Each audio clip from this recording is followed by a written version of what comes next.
Welcome to Baseball and Coffee with Tino and Aaron. What's up, Aaron? Not too much. We are 8 days away from the keeper declaration in our league. Excited? That we are.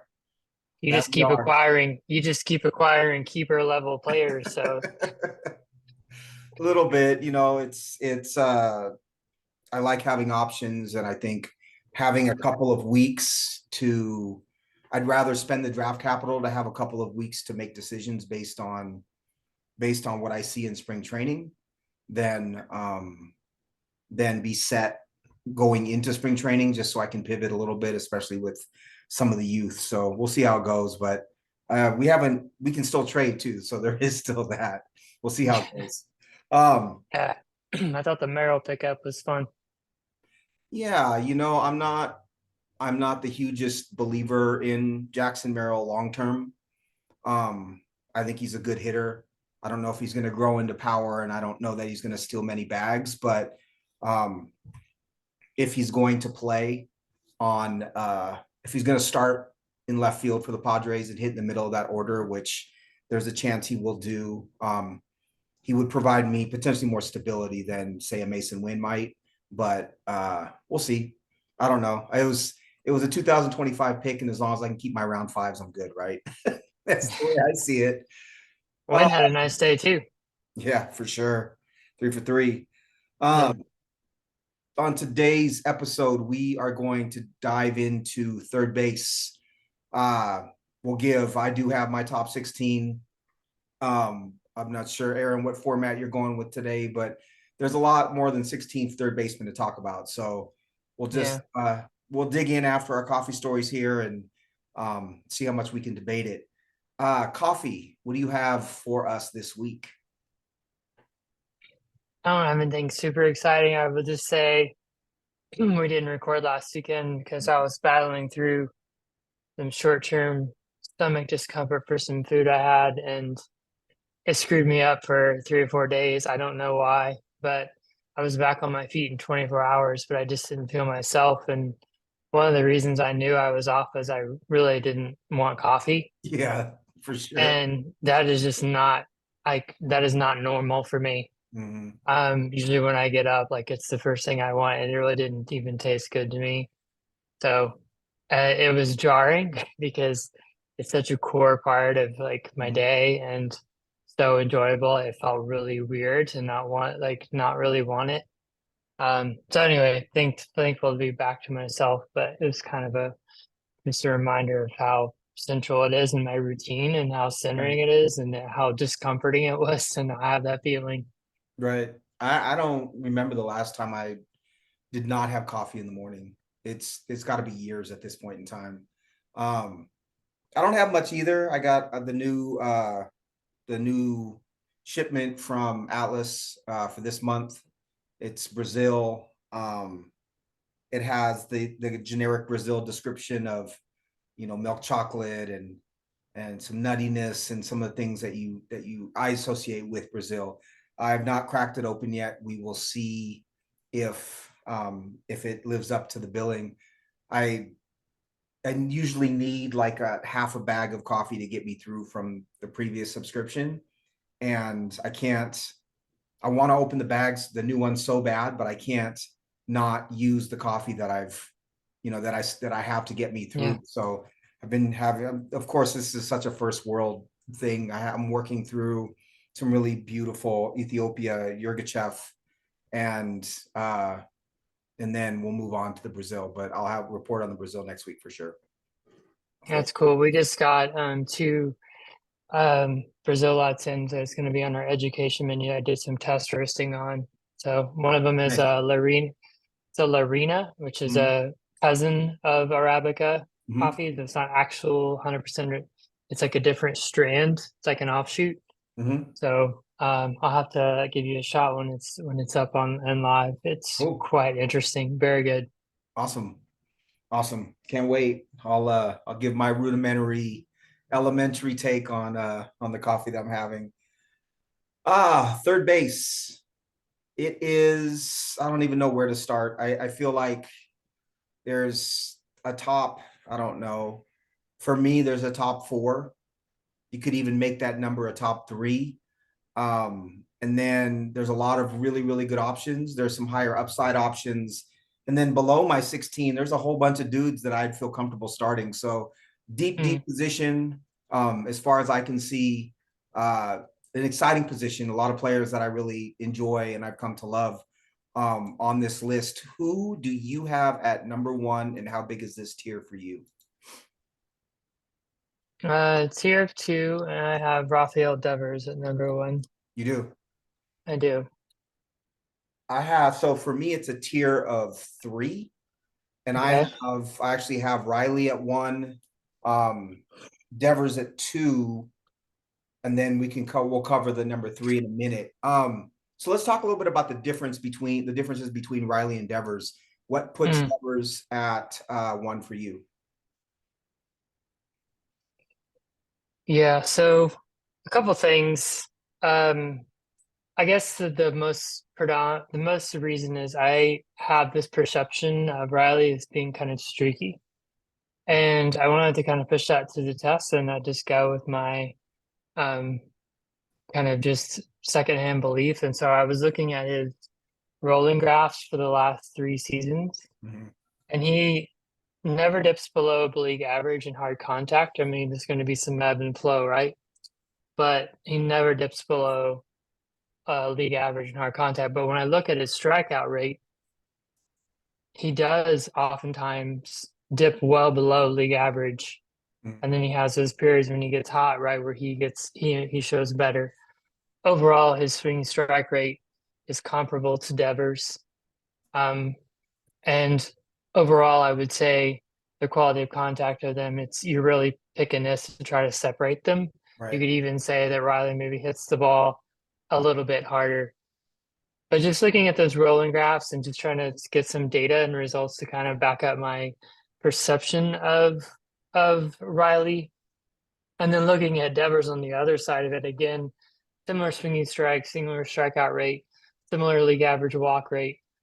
But Devers is a career 280 hitter. And, he's had seasons where he's pressed 300. And while his swinging strike rate is equal to Riley, he struck out last year under 20%. Mhm. Um, and he's consistently done that. And I think that probably speaks to his hit tool. I think early on, right, he's looking for a pitch that he can to do damage on, and he's maybe swinging a little harder. And when he gets down to 2 strikes, he has enough back control and variability to figure out a way to put it in play, right? Mhm. So I just that's what put him ahead for me.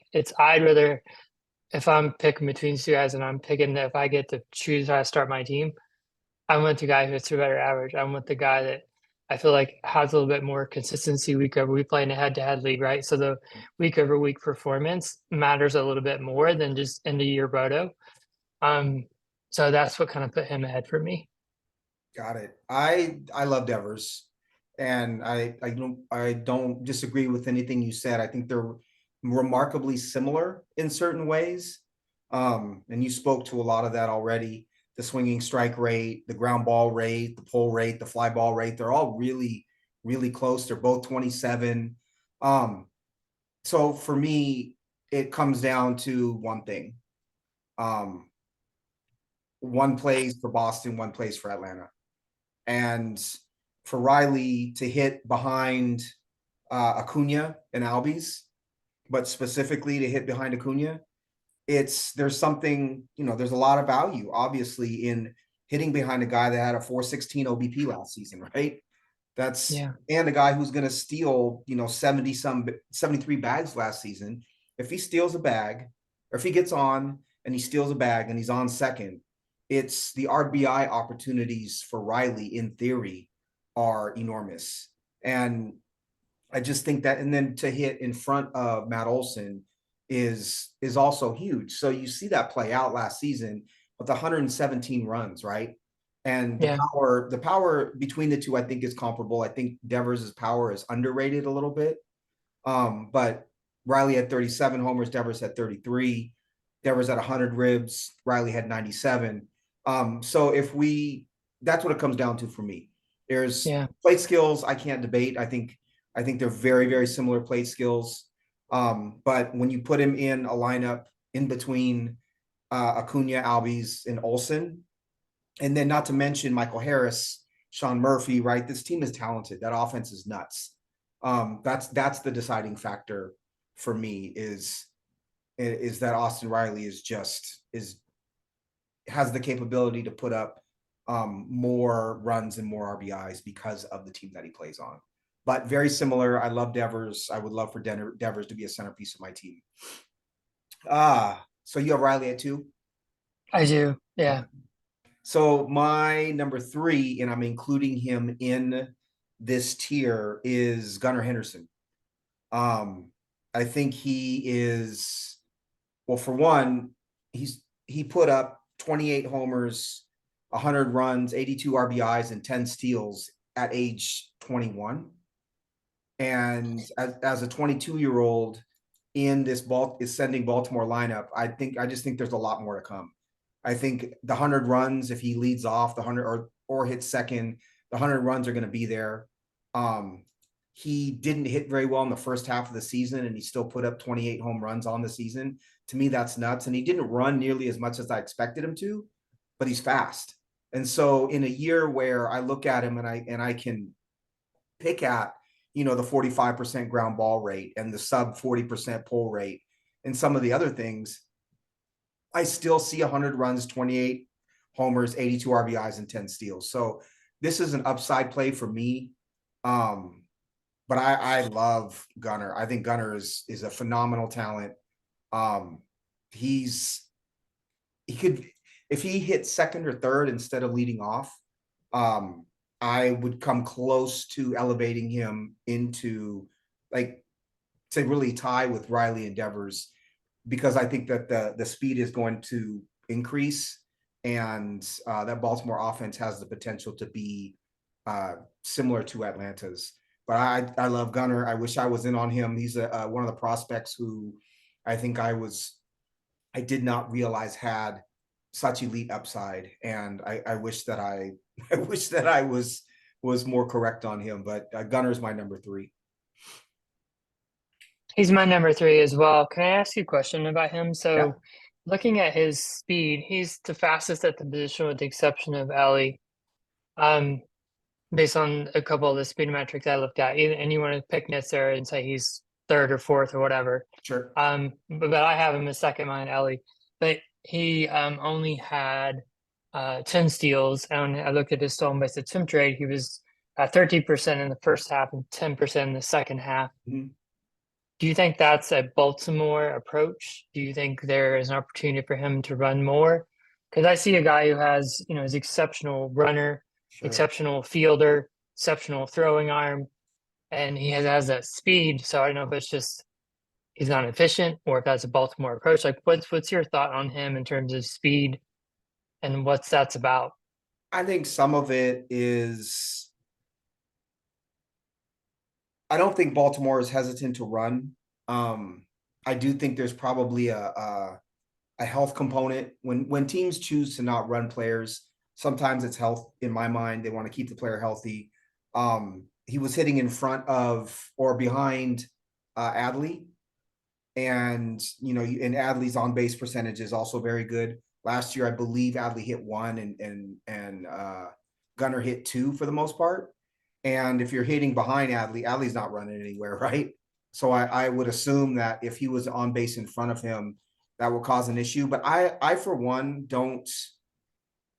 So when it comes, if we're talking strategy, I really tend to think about steal attempts as the individual player less than the philosophy of the organization.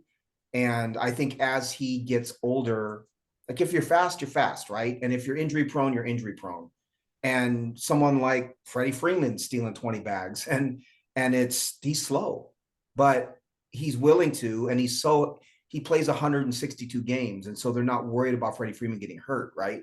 I just think it's player dependent more so than organization dependent. And the other thing is, now that organizations have a year's worth of stolen base metrics, right, and all the ways in which the new speed rules have impacted baseball, I think we're going to see teams be more aggressive, right? I think we're going to see teams come out and try to steal more bags. And so for me, Gunner, especially if he's hitting leadoff instead of two, is going to run more.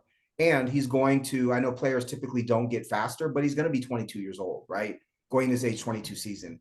And that to me is you run when you're 22, right? You just Right. Yeah. Yeah. so I don't I know. see the same things. Yeah. And I expect, like you said, you want someone who has the ability, right? And we know it's about 1-2. And that's why I look at stolen base, the attempt percentage, right? Is to see what is the impetus, what is the desire? Because the guys who run more, that's going to be higher. But yeah, I have him as three at three as well. Mhm. Um, his wOBA was 346, ISO is 234, which is excellent. It makes a ton of contact.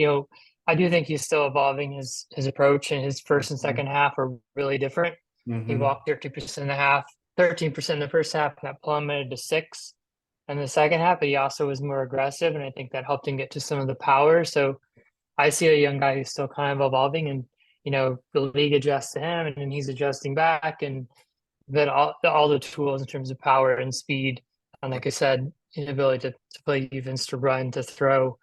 I he still hasn't posted 100 plus OPS in any split first second half career yet versus lefties, but I don't think that that's going to lead to him losing playing time. I know that's something I spoke about last year when we talked about him, Mhm. but because they continue to play against left-handed pitching, and I'm glad they're giving him the opportunity. I wish more teams would do that, Right. give guys chances to face them, because until they really show that they can't do it, right? So I think that's something, again, that being young, he'll hopefully get better at, but it's not enough for me to hold him back from keeping me from ranking them here. I think too, with regards to platoons, if you're a superstar, you're a superstar. And Gunnar Henderson is a superstar and with athleticism. And those are the guys who I think often, learn over time how to do things. And to your point, the fact that he's making huge adjustments right now and we don't quite know what his approach is because it was so different from first half to second half, and that he didn't really run as much as we expected, all those things, and yet 100 runs, 28 homers, 82 RBIs, 10 steals, right? It reminds me of for me, Bobby Witt, in that Bobby Witt was, there were a lot of holes in his swing and there are a lot of flaws to his offensive game. And yet you look at his rookie season and you see all the homers, all the steals. And to me, that speaks volumes about a player's talent, especially if you can't find a very specific flaw in their game, right? With Gunnar, there's no real specific flaw. It's he's getting better at everything. With Volpe as an example, we'll talk about him next week, but I got scared that he can't hit a breaking ball because, he was so terrible against sliders his rookie year. And I don't know if that's the case or not, but that gives me pause. Whereas a player like Gunnar or like Bobby Witt Jr.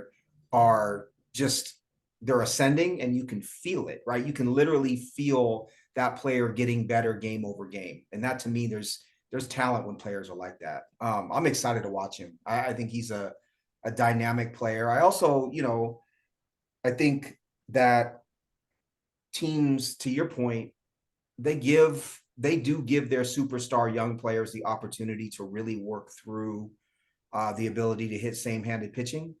And Evan Carter's one I think about, in Texas. I think Texas sees him as a superstar. I don't. I don't love Evan Carter for a number of reasons, but I do wonder about his ability to hit left-handed pitching. And I know they're going to give him the opportunity, but we'll see what happens with him. Anyways, Gunner's awesome, super fun. Do you think where do you think he plays? Like, are we in 2 years? Are we talking about him at third? Or are we talking about him at short? I mean, it sure seems like third. I mean, Holiday's going to play short, right? I Or is Holiday going to be second and Gunner's going to be short? honestly, if I had to bet on it, I think Holiday plays second, Gunner plays short, and Kobe Mayo is a big 6'5" power hitting, right-handed power hitting third baseman who doesn't have a ton of range, but has a great arm at third, is a natural third baseman. I think it's Mayo at third. They have Connor Norby still. They have Jordan Westberg still. They're still loaded even after trading Ortiz, but that's my opinion as of right now. I think that Holiday's arm might be short for shortstop, Hmm. and Gunner's athleticism, as long as he doesn't bulk up too much, will allow him to continue to play a league average shortstop. So that'd be my Yeah. guess, but we'll see. We'll see how it goes. Yeah. I'll defer to you on that. I didn't think number one prospects usually moved off position when they got promoted, but I'll defer to you. I think his bat, well, for one, Gunner was a number one prospect too. So you would be moving a number one for a number one. I I also thought think he was, yeah, I know he was top five, but I thought he was behind a couple guys like Trio and Carroll. so there, I think Baseball Prospectus had him at one, Oh, and okay. EA might have had him at one too. Um, but I don't know. I think Holiday's ultimate home is second base, to be honest. And I just think with Holiday, it's a matter of getting his bat in the lineup. His defense isn't going to be where his value comes from, anyways.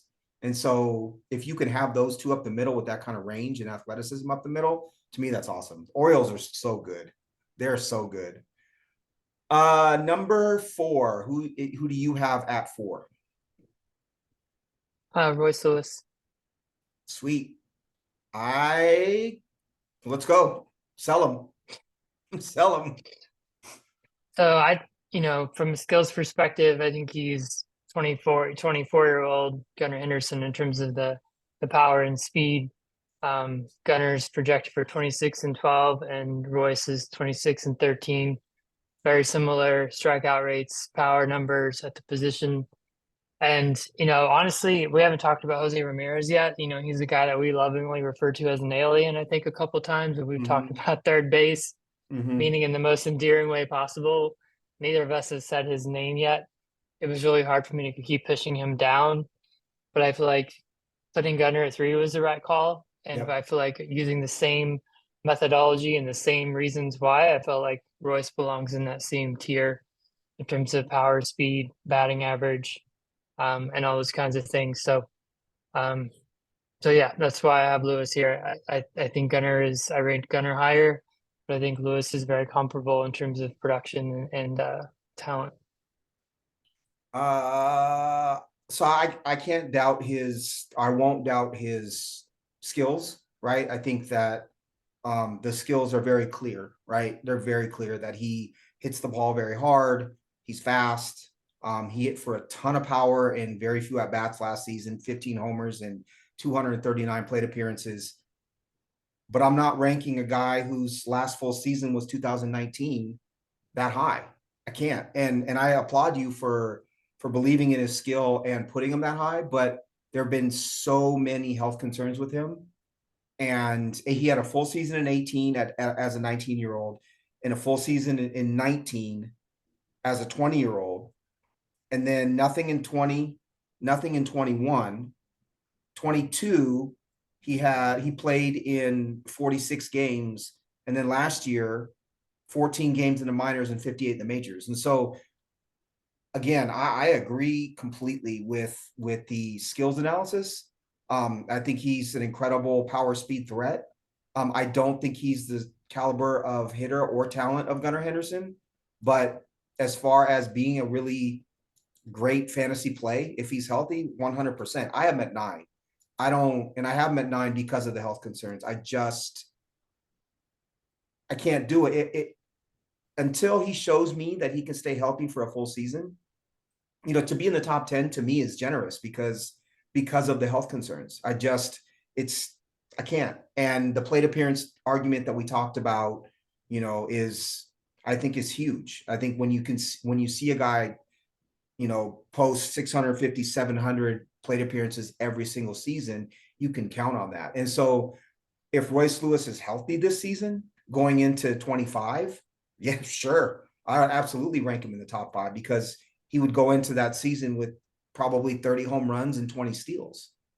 But I can't yet. And it's not a comment on his skill set or his ability. It's just, let me see the health first. And I know Fair you knew enough. that was coming, and I knew Yeah, that it was coming from you. And again, he's fun. He's super fun. And he was a number one pick for a reason. I hope he stays healthy, honestly. because he is such an exciting player. I do have Ramirez at 4. There's some signs of stuff that I just don't love with Jose Yeah. Ramirez. But he still puts the bat on the ball. His zone contact rate is 92.5%. He pulls a ton of fly balls, which is what you want from a player. His average waxes and wanes with his BABIP every single year. If you like that kind of high contact player, I say absolutely. And he's another one who's, I think, like Freeman, is very skilled at base running. And because of that, he steals bags when you don't expect him to. But some of his production is predicated on the Guardians offense being good. And that makes me nervous. The team context makes me nervous. His OPS is a touch lower than Devers and Riley by 20 points with Devers and 30 with Riley last season. And that's something to, there's an advantage there, right? It's a slight one, but there's an advantage there. So if someone wanted to argue Ramirez over those guys because of the stolen bases, then I think that's a legitimate argument if that's the hill you want to die on. But for me, he's at 4. But it's a consistent production from him and still a very, very good player. Where did Yeah, you have him I at? have him at 6. Last player in this first tier for me. Yeah, he's had a 4-year decline in a row. I apologize. I'm squinting so bad. I don't have my glasses. I left them at work and I can't see. I'm sorry. Um, it's okay. But yeah, so he's had a 4-year decline progressively in his slugging percentage and home to fly ball rate. His career BABIP is 282. So you can look at his BABIP last year and say, not great, but that's kind of his career. And I see a guy who's, as you already outlined, his pull rate is so high and he puts the ball in the air.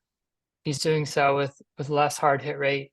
And so I feel like there's potential for the batting average to come down. But that said, I mean, his swing strike rate and his approach are just beyond otherworldly, right? Right. And his ability to put the ball in play and make contact is fantastic. And he's not one of these empty bats that's just, doing so with no pop, right? He still has pop in the bat. So, it's hard for me to move him down, but I don't like the Guardians lineup. I don't know really what they're doing. I know he Neither posts do they. Don't worry about it. Neither do they. he he finds a way. He finds a way every year, and I'm sure he'll do it again this time and make me look silly. But I just think there's so many more guys at the position that for fantasy just offer so much more. Right. I agree. So I agree. Aaron, let's take a quick break and we'll come right back with number 5. All right, Aaron, number 5. All right, so if we had fun with Royce Lewis, we're gonna have fun with this one. Do you want to guess who it? Do you want to guess who it is? No, I already know who it is. I don't have to guess. You can tell everybody else though. All right, so I have Ellie at 5. Yeah. So I know that this is Ellie. If you listen to podcasts, read articles, everyone's talking about what a horrible pick he is and all that stuff. So, here's my rationale. Last year he was 21, and he still had a league average barrel and walk rate. And everyone thinks he strikes out more than anyone in the world, and he had a 12.3% swing strike rate. So I just think there's a lot of hyperbole about what he did last year. And if you looked at his rolling graphs in terms of his swing rate and his swing decisions, he was evolving as the year went on as a 21-year-old at the highest level. His HSE projection, which is an aggregate of all the systems, has him at 299, 311, 440, with 36 steals. And if you were counting last year, he had 35 steals and 388 plate appearances. Mm-hmm. So if you just give him that projection, that puts him 9th at the position already for fantasy in our scoring system. I have him at 5. So I have him at 4 spots over his base projection. So unless you believe he's going to be going down to the minors, which I don't, unless you believe the Reds are going to sit him, which I don't, I think they're going to make him their starting shortstop. And you assume that his skills regress, which I don't. I think he's going to get better. I think he's going to get better at 22. I just think he just offers tremendous fantasy value. So, the guy hits the ball 119 miles an hour, and he's, in a foot race with Corbin Harrell for the fastest player in baseball. And Right. and so I think his tools are off the chart. And yeah, I'm not going to say that he's not ever going to strike out or he's going to walk 50% of the time.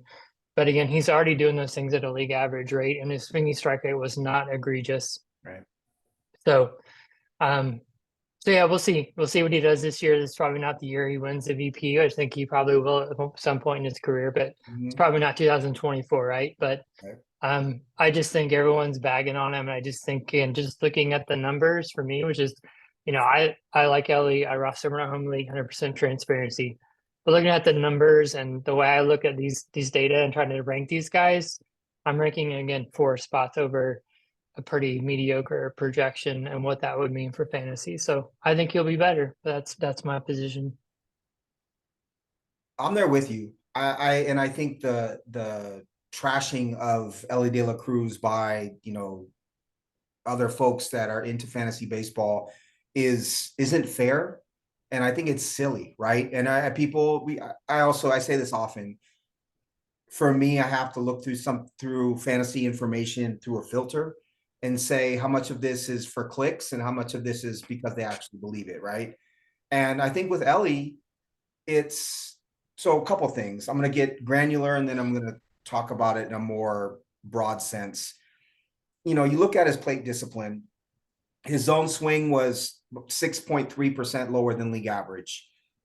His zone contact was 2%, 2.2% below league average. His chase rate was 4% higher. Chase contact, 4% lower.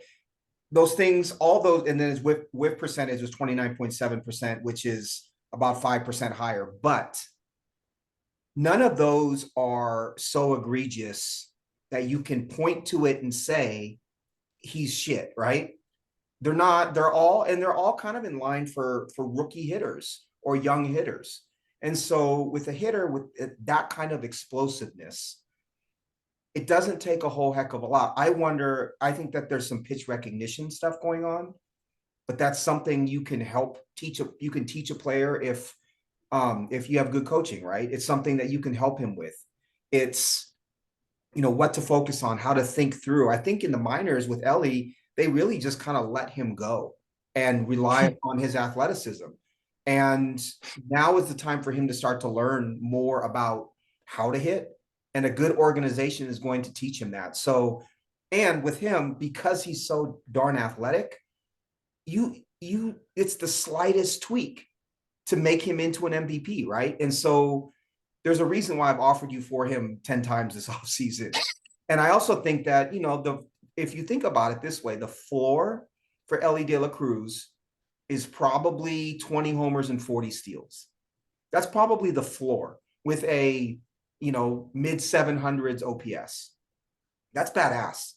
That's a really, really, really good third baseman. I have him at 10, but the reason I have him at 10 is the majority of the player I'm right below Lewis. And the reason why is the reliability of 3 of the 4 guys above him outside of Lewis is something that I would need at this position, right?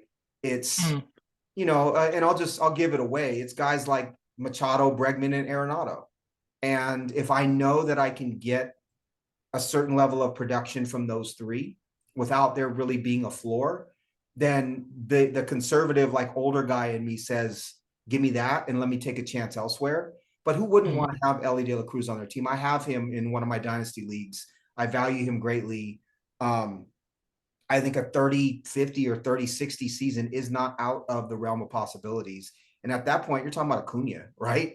That's kind of the range that you're talking about. So the big thing for me is I don't see the enormous, like, glaring hole in his game and in his, in his plate discipline to say that he can't improve, right? If his zone contact was 65%, then we would have a conversation, or his whiff rate was 40%, something like that. But that's not the case with him. And his pitch recognition, it's dealing with spin low in the zone, right, is something that I know he needs to work on. But he's super fun. And having him where I have him is I feel is not it's not about whether I think he's like one of the most talented players in the game. It's just, what do you choose to have? What do you want out of your choice for this position? And do you trust him over the production of some of those other guys? I'd say next year, both Royce Lewis healthy and Ellie De La Cruz, I think they're probably top 5 next year. For me. Who do you have at 6? So Jose Ramirez is who we already talked about. Yeah. Okay. And who's 7? So I think the smart one would be there, flip him up a couple bit. And then so yeah, starting my next tier. Now we go to the 3 guys you just talked about. So my next tier is Machado, Bregman, and Arenado. In I that have them in order? their own yeah, Okay. in that order in their own tier. Yep. So that was your 7, 8, 9? Yep. Okay. So I have Machado, Bregman, Arenado as 5, 6, 7. Mm-hmm. I think all three of them are kind of mid-20s home runs, 90 plus RBIs. Bregman scored a lot more runs than Machado and Arenado did last year. He had 103 runs in Machado at 75 and Arenado at 71. I think Machado is the most talented hitter out of the group, and he probably has the highest upside of the group, even at 31 years old. But I think all three are very safe, are very, very, very safe plays. The thing I wouldn't want to get stuck with is, say, Arenado hits 5th or 6th. How many runs is he going to score in that St. Louis lineup hitting that low? Or if San Diego just absolutely goes in the tank, which I don't think is out of the realm of possibilities either. What happens to Machado? I think Machado plays better as his teams compete more. And then Bregman is just, I don't know. Bregman hits fly balls down the left field line just over the left field fence for home runs. And the rest of his metrics don't look great, but because he has that one skill like Marcus Semien, he puts up 25 home runs a year. Any upside out of those guys? Any concern with the floor with any of those 3? I don't think so. I think if you could stomach what Arno did last year, I think he'll, bounce back more to his career. Norms, I think his last year was pretty bad for him. And I think, Machado's, he's a beast. He's going to get healthy. He made DH to start the year. He's my favorite of the group. He's the closest thing to a power speed in the group. But yeah, Bregman's going to have a better OVP. Arenado's going to have a little more variability, but I think he'll swing the bat better this year. But I don't have anything super exciting or insightful on these guys. That's pretty much who that's because none of 8, 9. None of the 3 are very exciting. I mean, their projections are probably put on, right? Because they got years of data and right. they pretty much know what you're going to get. That's actually something really interesting to bring up, right? Is that because these guys there's so much history, it's much easier. You can trust the projections in a little different sort of way, right? Because they have 10 plus years of experience. And the more data we have, the more accurate the projection is. And this is, again, if it depends on how much risk you want to stomach, but these are the guys who you can get for obviously less than a Riley Devers or Gunnar, and maybe rounds afterwards, and still, reap the rewards of really, really good production. Look at Bregman, right? Bregman isn't that far off of Devers or Riley. He's home runs a bit, but the RBIs and runs is not that far off. You give up some OPS as well, but I don't know, for the price you have to pay for Bregman versus those other guys, I think it's worth arguing Bregman there. So that was down to 9 for you, right? Yeah. Okay. So my 8, so I went Riley, Devers, Gunnar in one tier. Ramirez is probably in his own tier next, and then Machado, Bregman, and Arenado. The next tier for me, it goes 8, 9, 10, 11. I gave up my 9 and 10 with Royce and Ellie. My 8 is, you're gonna laugh, is Junior Caminero. And my 11, I'll give it away now. We could talk about him too, is Noelvi Marte. Hmm. So I'll start with Caminero. And what I'll say is kind of similar to how you feel about Ellie. Sometimes you just have to like say a guy is this talented and it is what it is. I'm not even looking at a bunch of the metrics with him, which the batted ball data stuff is wild. He just swings the bat incredibly hard and makes incredibly hard contact over and over again. And when you watch him swing the bat, it's kind of a holy crap sort of thing, right? He generates incredible bat speed. And I just think he's the next superstar. He really is a superstar. And his bat to ball skill is what differentiates him from me. I think if they play him, if they start him in April, or even if they bring him up in May, the reason I have him here is I think he hits 30 home runs. And I think he hits second or third in that lineup. He's that good. And he's also with an organization that gets I think gets the most out of hitters, whether I like it or not, because I'm not a fan of the Rays, but I think they get the most out of their talent. And now they have this uber talented player. So it's an aggressive rank.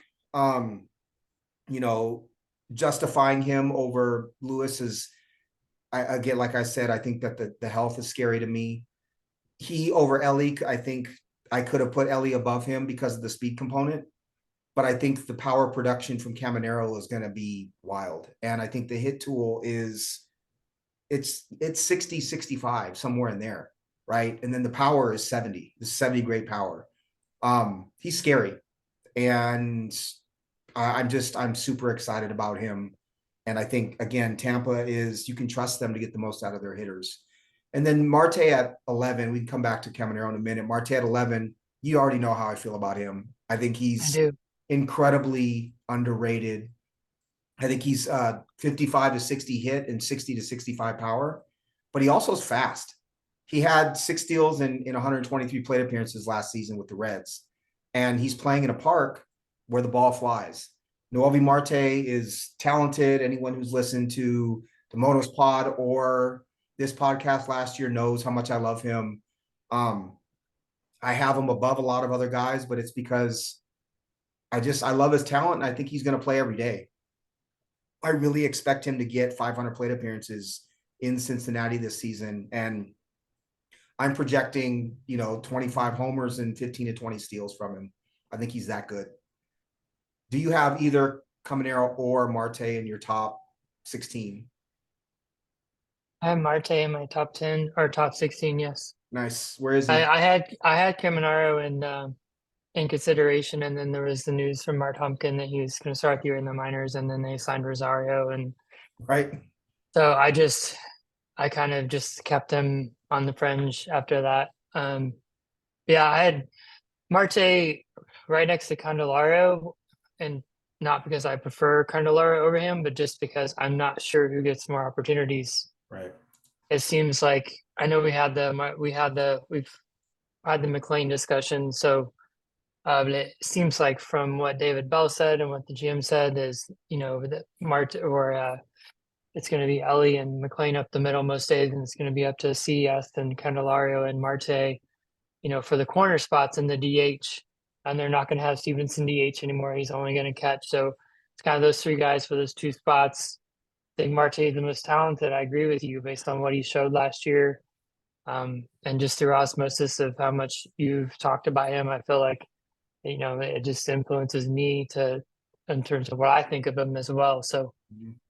I kind of hedged on both of them, not knowing who's going to get the opportunity. Sure. Kind of in the same way you were hedging on health, I'm hedging a little bit on who's going to shake out on the depth chart and what are they going to do there Right. on those corner spots. I think, like you, I hope he gets the opportunity to play. I think he gives them the best chance to win. I'd like to see the Reds continue to get better. Mm-hmm. I think And with the Rays, I just don't trust them. I mean, them and the Dodgers. If you have young players right. on those teams, they just break your heart, and they just keep bringing in veterans, and it's just disappointing. It's scary, right? It is scary. The argument with Caminero for as far as playing time goes is he's also the most talented hitter on that team already. Exactly. And they need offense. And They I need think, offense. right. And so I look at like, so obviously it's not the gospel, but I look at the Fangraphs, the roster resource lineup, and I see, Have it right up. yeah, I see Jonathan Aranda as the DH. I think obviously Paredes plays every day.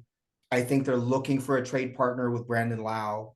Obviously Yandy plays every day, but Caballero at short, I know who Jose Caballero is, right? I Yeah. watched him last season, and what Jose Caballero is a very good defensive and fast utility infielder who can pop a couple of home runs and is better suited at second than at short, right? And they're playing him at shortstop every day. He's not an everyday player. I don't care if he lifts the ball. He doesn't hit it far enough. And Ahmed Rosario, I know did he go to Driveline or one of those and, increase his bat speed and all that. And Rosario is a former top prospect, but Rosario also has both he and Caballero have really bad platoon splits Mm-hmm. historically. And Mm-hmm. so I look at this team, and if they're going to trade Lau, and if they're serious about winning, you're not keeping Caminero down for long. And I think that even if they keep him down for like Super 2 reasons, that sort of thing, I don't care. I'll take the give up 5 weeks of Junior Caminero. I still think he justifies the rank. I just think he's that good. I think ultimately he's a better player and a better fantasy player than Jackson Holiday will be. I think ultimately he's a better player than Jackson Churio will be. I just think he's that good. His bat is that good. He's my number one prospect, like hands down. And that's no knocking on Holiday or on Churio. It's just to say that that's the kind of bat skill he has. I don't even care if he steals bags. I don't think he will. He's that good. As far as Marte's playing time goes, CES is going to get exposed. He just is. I know some people like his power. Mm-hmm. I'm not going to call him a quad A hitter, but he's close. He's going to hit home runs, but he's in low average, low OBP, and is iffy at third base, right? Candelario, I think Candelario and Marte ultimately play first and third. I think Candelario plays at first and Marte plays at third, and Right. they DH some. But Marte is to me the second most talented hitter on that team, potential wise behind Ellie. He's that good. And I think people will see it this season.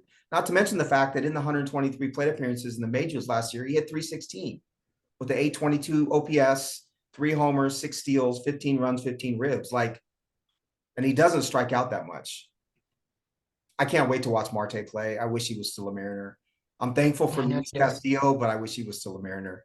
That brings me to 12. Where are we at with you? We're at 10 for me. And who's 10? Paredes and Cabrian, 11, 12. Oh, Cabrian. I have Paredes at 15. I have Cabrian off my list, even though I roster him. Um, let's talk Paredes first. Uh, it's funny because I remember, we talked about him a lot. We talked about him before either of us rostered him. I think going into last season, we talked about him a bit. Mm-hmm. He's Yeah, badass. he's one of your breakout players. I had him in my roster at 22, and then we talked about him in the off season. Yeah, he was one of your breakout players, and then I think we both wanted him in the draft. You got him, ended up Mhm. drafting or moving on from him, and then I picked Yeah, him up and had him the rest of the year. I he's fun. He's got that similar approach to Bregman, to Simeon, the lift and pull down the line sort of thing. Um, there's not a whole lot to knock, right? Other than, what we've talked about previously. If pitchers don't give him anything in the middle or inside half the plate, what is he going to do? But he's a skilled enough hitter that I think you see his average come up.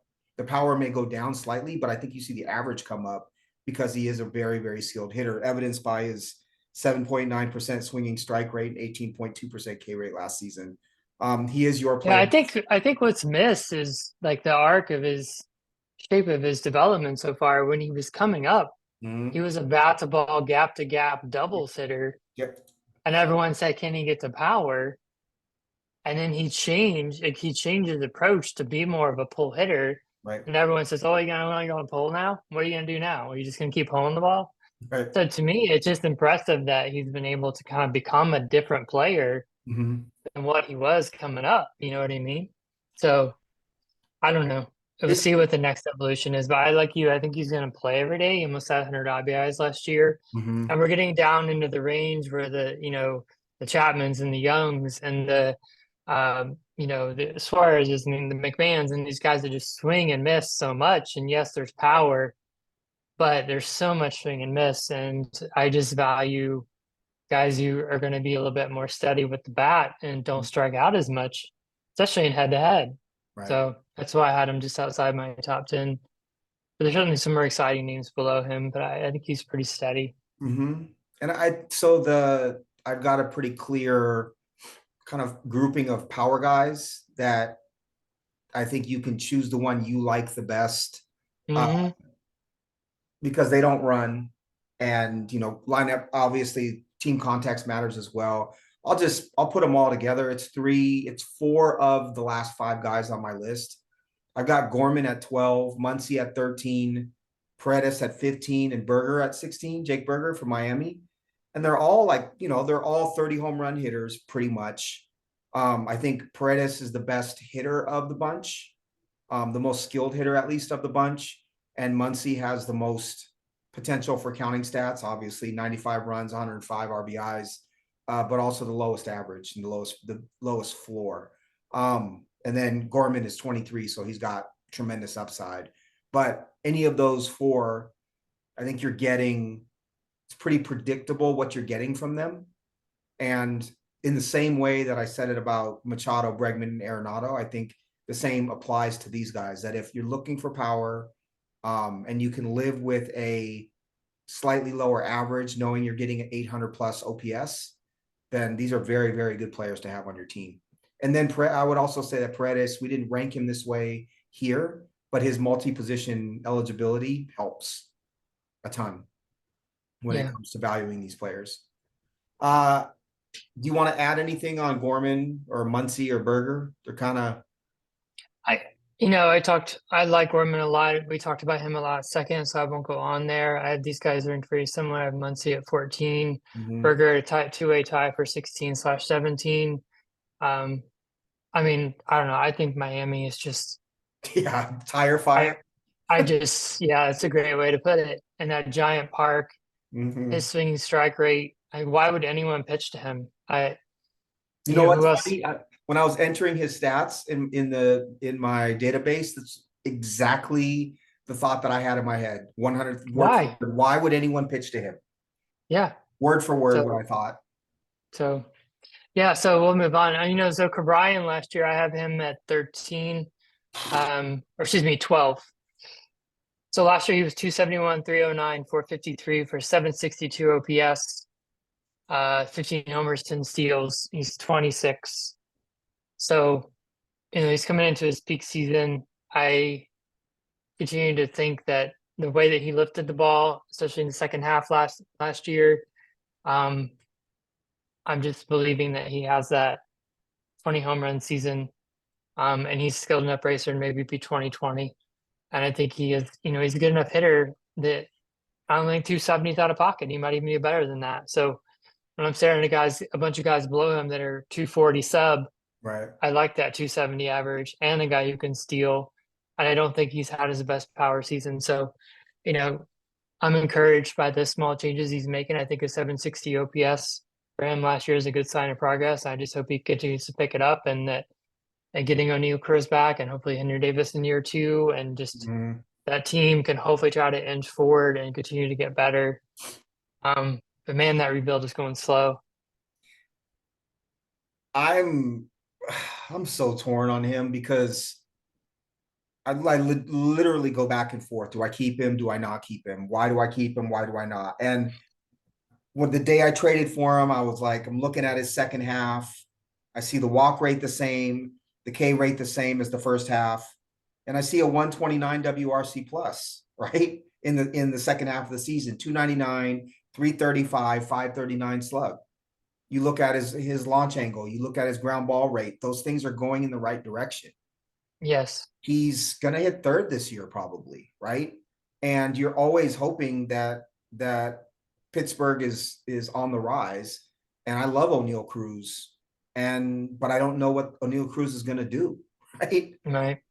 Brian Reynolds is like very, very consistent. For the most part, what you're getting from him. There should be players on base for Cabrian. And I don't care as much about the stolen bases from him, but then I go back to, yeah, but he's just turned 27, which is great. But in 525 plate appearances last season, it was 65 runs and 61 RBIs. If I have a repeat of last season at third base, that could sink my offense at third base, right? And and then the next question is two questions. The next question is what's the true upside of Cabrian Hayes? It's 90 runs, 20, if you're lucky, 25 home runs, but that's like the very luckiest. Probably 90 RBIs, 15 steals, and an OPS probably just north of 800, right? That's like the career Cabrian Hayes season. And when I scroll up, it's okay. That's maybe Arenado, right? And with some more speed and maybe a little less punch. It's you could say it's kind of what Gunnar did last year, but Gunnar had more power, and Gunnar did it scuffling the whole time, basically, right? So the question is, do I want to see Cabrian Hayes succeed? And I'm excited to watch him play. But even if he's great and changes all the things we want him to, is the risk worth the reward? And I don't think it is, right? The other thing is that organization is a hot mess with, did you hear the story about him? He went to John Nunnally for like a minor league hitting coach for advice. Double A, yeah. To help him with his approach and his swing and whatnot. But he did it in secrecy because he was worried about what the organization would think about him not utilizing the major league coaches. Mm-hmm. And when they found out about it, they let Nunnally go, even though Nunnally was, according to Hayes, was a big reason for his second half. If your organization is that ego driven and that insecure, that they care about the actual method of the player getting better, and they don't just care about one of their cornerstone players getting better, then I question what happens top to bottom in that organization. It makes me question whether I should keep Termarr Johnson. I love Termarr Johnson. He's my favorite minor league player, but I question whether I should keep him because that organization is bad. Quinn Priester, former top pitching prospect for them, is just crap. And he's never going to be any good. We all saw Jared Jones yesterday, and everyone's excited about Jared Jones, but are they going to ruin him too? Right? So I don't know. I don't have Hayes in my top 16. I like him a lot. I'm still on the fence about whether I keep him or not, but the risk outweighs the reward for me right now when thinking about Cabrian Hayes, which is unfortunate. Fair I enough. love him as a player. Yeah. Well, he did just enough to get in my last 5 of my 16 here for 2024. But yeah, and I read the story word for word, the entire thing. So everything you said, I do recall that, and it's interesting because it's the following that up. I think I read that story on Wednesday or Thursday, and then Thursday the extension for Keller came out, and then Friday was watching Rates and Barrels. They have Trevor May on Fridays now, and they were talking about development and things like that. And May was saying one of the things that the teams usually, if guys come in and they have a plan or they have someone they're working with, like usually the teams just let them go, and then they just give the information as they need it. But they like when guys are kind of like bringing a plan to the table, like good organizations, they just kind of let it know and then just give them information and they augment. But it's not seen as you said, as you correctly pulled it. It seems like there was some ego involved of like no, it needs to come through our system or that. And it sounded like he could have did something different too and been more transparent about what he was doing. Right. But at the same, to your point, what is the culture that he felt like he had to keep it quiet, that he was going to nuns instead of going to the pro guy? That he Right. was at the point where like, hey, my season is halfway over. Like, I'm tired of this shit. It needs to, I'm not waiting anymore. I'm going to the guy I trust. This is my career. You Hmm. kind of, I appreciate that about him, and it helped him, right? And I think though he did leave the organization, but Kaiser said like he's my guy. I'm gonna continue to work with him, Right. 1-to-1. So hopefully they continue to work together and he continues to build on what he did last year in the second half. But And all accounts are that Hayes is like such a great dude, right? hmm And his dad was such a great dude and a great, not a great third baseman, but a very fun, good third baseman. And there was no the intent was good in trying to improve. But the fact that he was scared to do it and went behind their back, but went behind their back actually knowing what was going to happen and seeing that come to fruition is like, it's just terrible. Such a horrible comment on that organization. And I want to love the Pirates. I do. I grew up with Bonds and Bonilla and Van Slyke and Madlock and Parker and Drebeck and Smiley and so many fun players on those teams. And I don't know, it's bad. I'd be frustrated if I was a Pirates fan.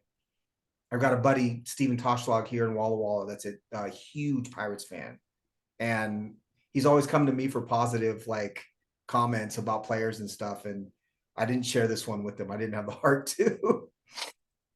I thought for the last, do you have another guy on your list on your 16?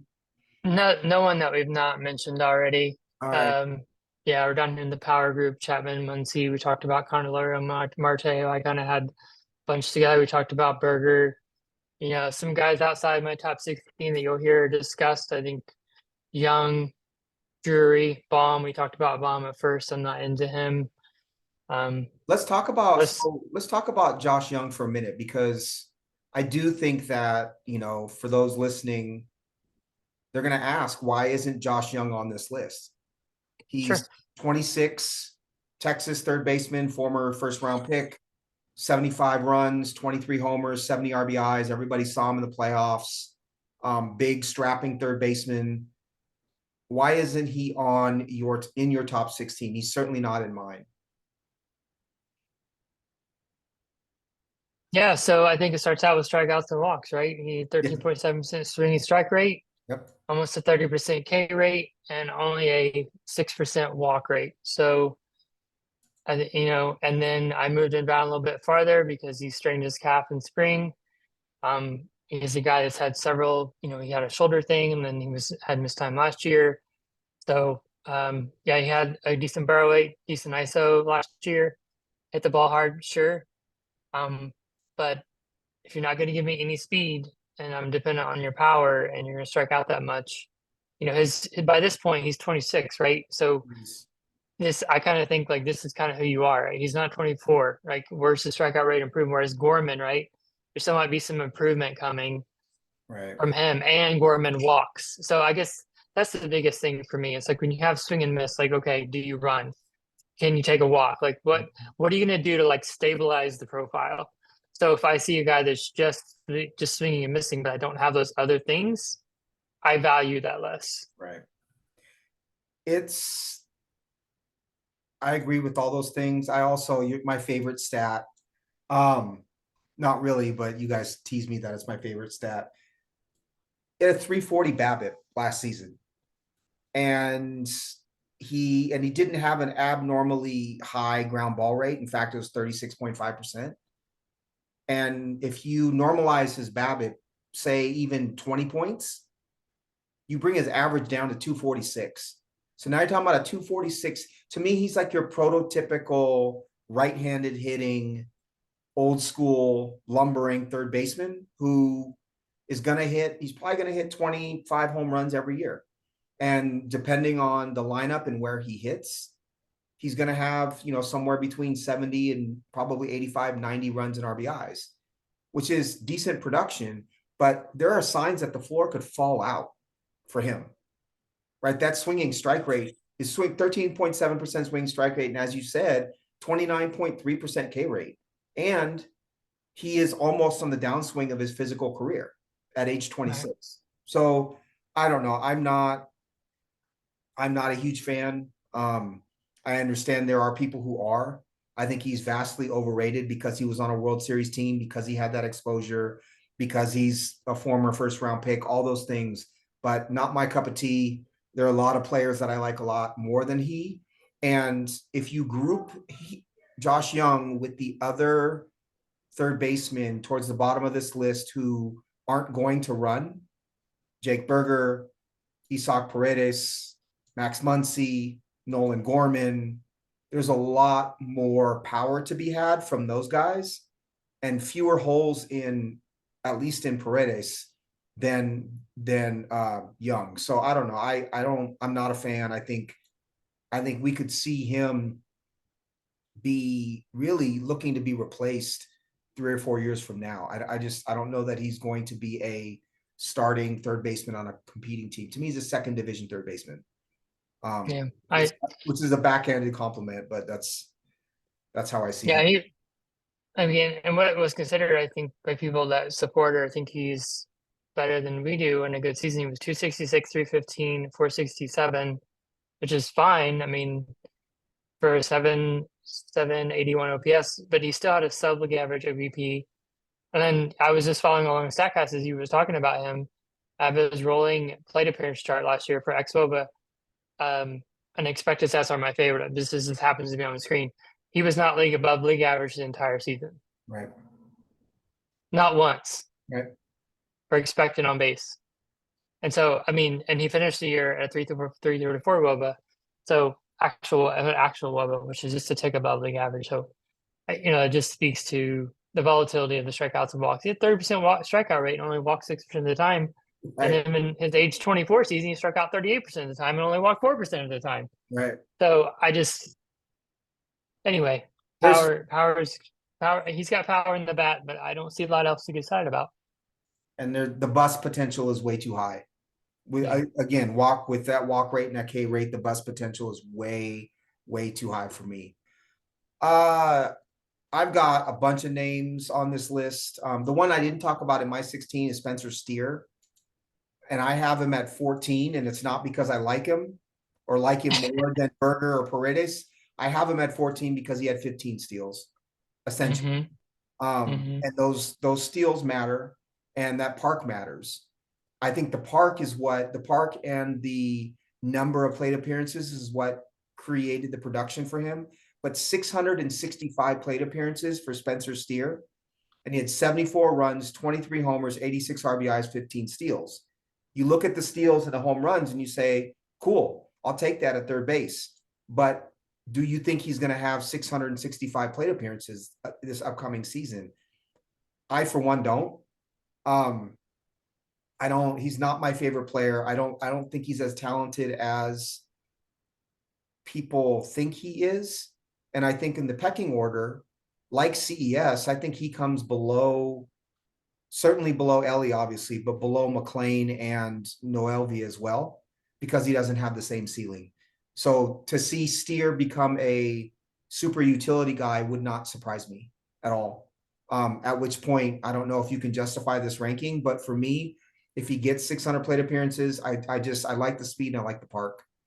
And I think those things at this point start to differentiate you from other players. Why don't you give us a couple of players in that bottom kind of grouping below 16 that you like, and maybe a couple that you don't?